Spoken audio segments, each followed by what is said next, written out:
Hi friends, welcome to Indhu's kitchen.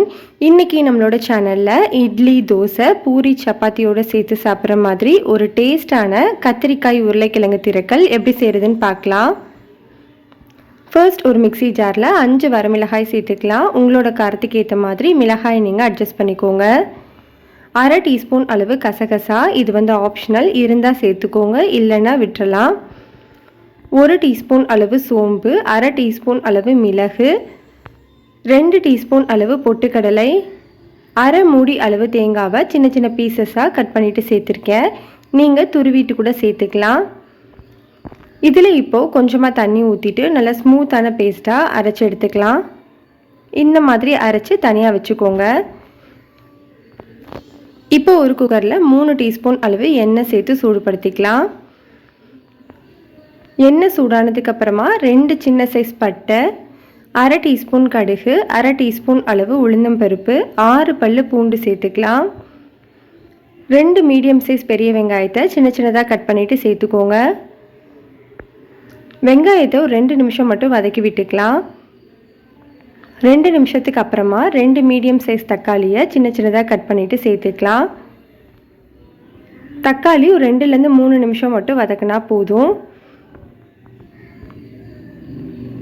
ஒரு 3 நிமிஷத்துக்கு அப்புறமா 3 கத்திரிக்காய், 2 உருளைக்கிழங்க சின்ன சின்ன பீசஸாக கட் பண்ணிவிட்டு சேர்த்துக்கலாம். காய் சேர்த்ததுக்கப்புறமா 3லேருந்து 4 நிமிஷத்துக்கு நல்லா வதக்கி விட்டுக்கோங்க.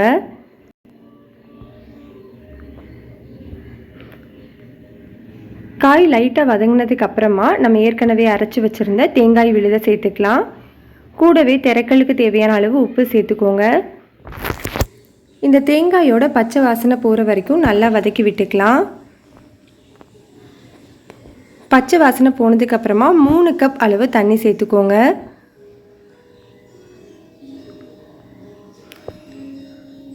தண்ணி சேர்த்து நல்லா மிக்ஸ் பண்ணி விட்டதுக்கப்புறமா 1/2 டீஸ்பூன் அளவு மஞ்சள் தூள் சேர்த்துக்கிறேன். நான் வதக்கும் போது சேர்க்காததுனால இப்போது சேர்த்துக்கிறேன். நீங்கள் வதக்கும் போதே சேர்த்துக்கோங்க.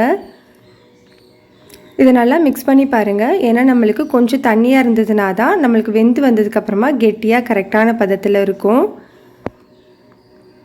பாருங்கள், இந்த அளவுக்கு கன்சிஸ்டன்சி இருக்கணும். இப்போ நம்ம குக்கரை மூடிட்டு மீடியம் ஹீட்டில் வச்சுட்டு 2 விசில் வச்சு எடுத்துக்கலாம். விசில் எல்லாமே வந்ததுக்கப்புறமா ப்ரெஷர் அடங்கின உடனே ஓப்பன் பண்ணி பார்க்குறேன். இப்போ நம்ம ஸ்டவ் ஆன் பண்ணிவிட்டு இந்த காய் எல்லாத்தையும் நல்லா மசிச்சு விட்டுக்கலாம்.